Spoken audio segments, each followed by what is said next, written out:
SFO1 Eder, SFO1 Pucon, SFO1 Lidulia, FO3 Baldo, FO3 Buray, FO3 Malyari, FO3 Montano, FO3 Romero, FO3 Saliman Lovelace, FO3 Saliman Frederick, FO3 Sumingit,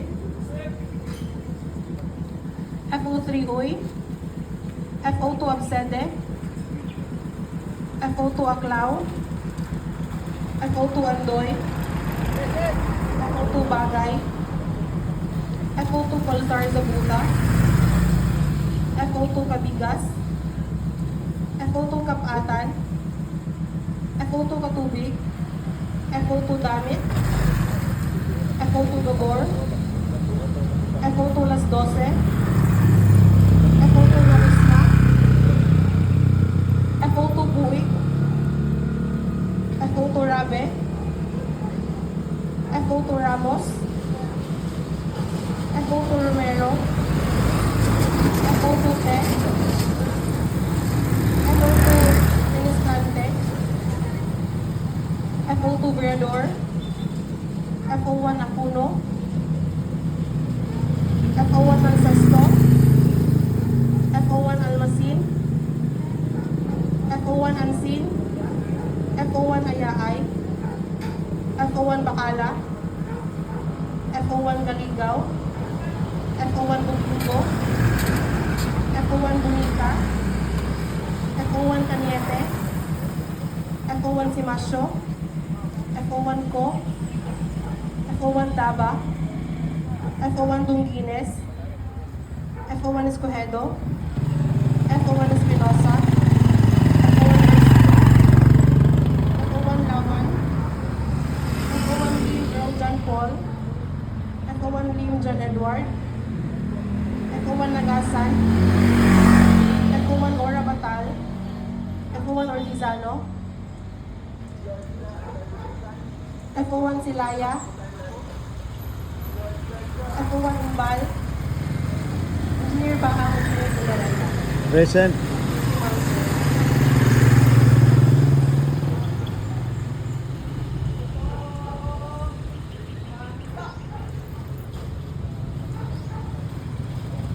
Acknowledging the presence of our regional director, Fire Chief Superintendent of Policy.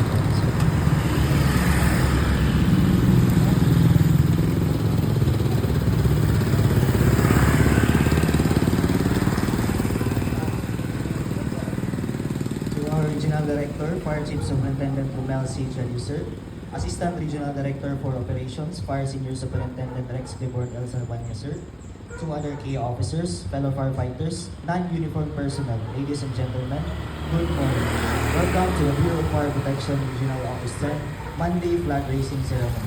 We are your hosts from the Office of the Operations Division, headed by Fire Chief Inspector Willie M. Tan Jr., sir. And now, the ceremony begins.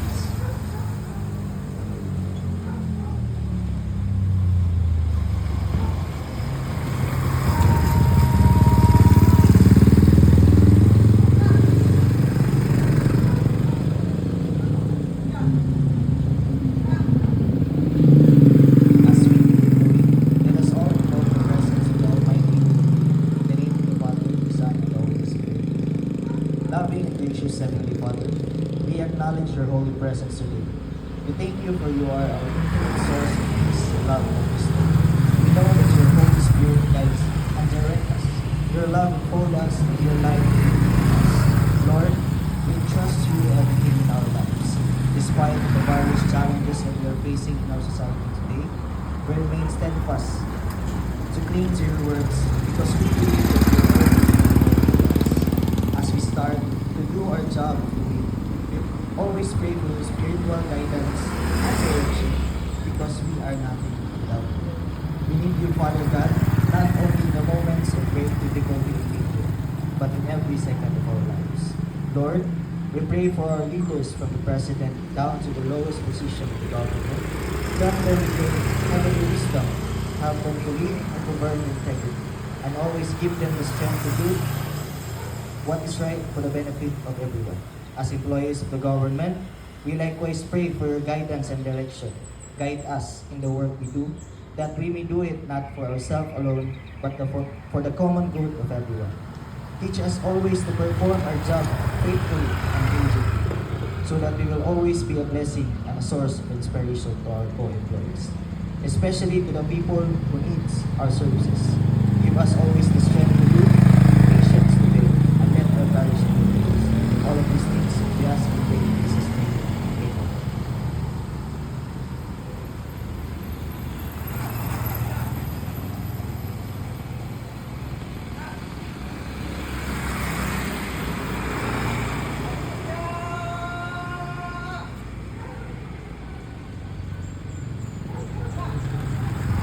Ladies and gentlemen, the Philippine National Anthem.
Let us all together recite Lupa sa Wataon ng Pilipinas, Paglupa ng Bayan, DFP Mission and Mission, DILG Mission and Mission, and DILG Shared Values.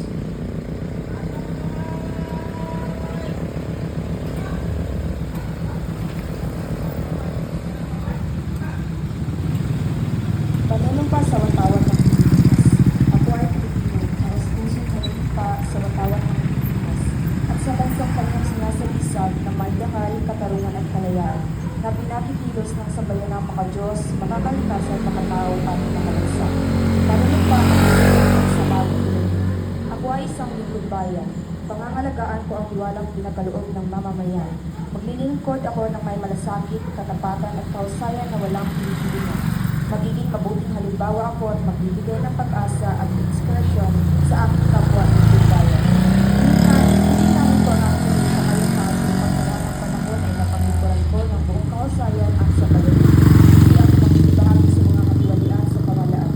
Pipigilan at isiswalan ko ito sa pamamagitan ng tama at angkop na pamamaraan. Isa sa buhay ko ang sanglingkod bayan makadiyos, makatao, makakalikasan at makabansa. Tutugon ako sa mga hamon ng makabagong panahon tungo sa adhikain na matatag, paginawa at panatag na buhay. Sa mga tungkulin na nangyari ito, kasiyan nawa ko ng magtatag. Panatag sa bagong Pilipinas. Bilang Pilipino, buong pagmamalaki kong isa sa buhay ang bagong Pilipinas. Buhay sa aking tubo ang lahing dakila, maghiting at madangal. Palaging dadalhin sa puso, isip at diwa ang aking pagmamahal sa kultura at bayang sinilangan. Kaysa ng bawat mamamayan, ialay ko ang aking talino at kasanayan sa pagpapaunlad ng aking bayan. Taglay at galing na naaayon sa mga pagdaigdigang pamantayan. Magiging instrumento ako sa pagsulong ng kagalingan, karunungan at kapayapaan. Makikiisa at makikilahok ako sa mga adhihain ng pamalaan dahil ang kaunlaran ay hindi lamang responsibilidad ng ilulan. Isusulong at manghahalagaan ko ang karangalan, kalayaan at interes ng aking bayan at pamahal. Bilang Pilipino na may pagpamahal, pakialam at malasakit, hindi makasarili kundi para sa mas nakakarami. Natahakot ko ang landas tungo sa isang bagong Pilipinas.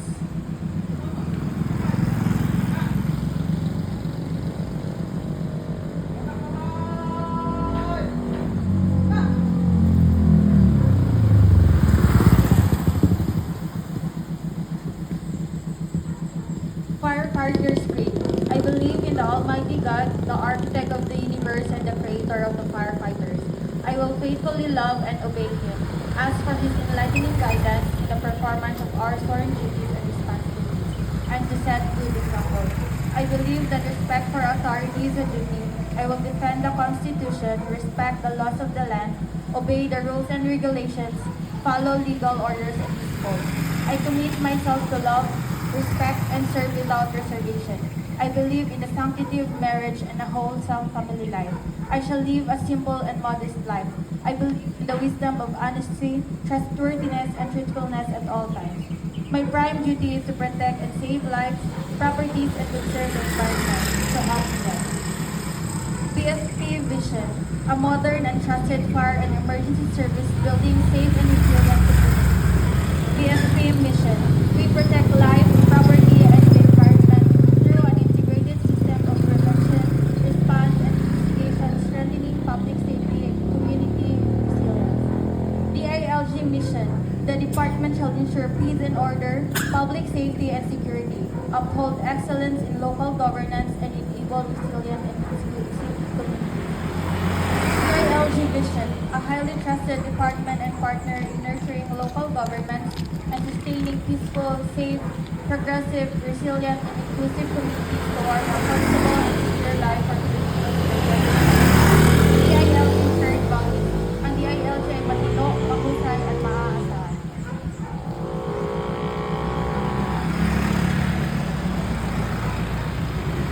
At this juncture, allow me to introduce our Truth Information Education speaker for this morning. Our religious speaker is a provincial servant of Members Church of God International, Misamis Oriental. Let us all welcome Brother Israel Esoya. A round of applause, please.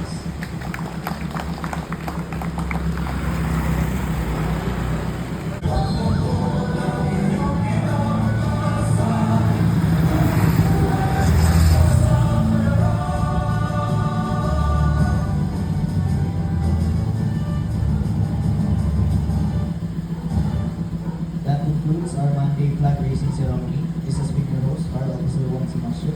Thank you and let's have a safe and productive week ahead.